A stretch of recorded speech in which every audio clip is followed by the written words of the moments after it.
আসসালামু আলাইকুম। আজকে একটু টাইম পেয়েছি, তো বাংলাদেশি খাবার কান্না খেতে ইচ্ছে করে যারা আমরা বাইরে থাকি।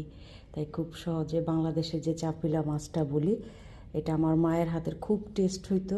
আজকে খুব ইচ্ছে করছে, কিন্তু মায়ের মতো তার হয় নাই টেস্টটা।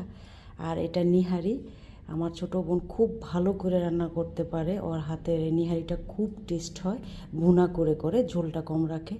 তো আজকে চেষ্টা করছি, কিন্তু ওর মতো এত টেস্ট হয় নাই। আজকে ওকে মিস করতেছি প্রচুর এই রান্নাটা করতে যে। আর এই ভর্তাটা করছি রসুন, কাঁচামরিচ আর ধনিয়া পাতা, পেঁয়াজ, এগুলা সিদ্ধ করে ব্লান্ডার করে নিছি।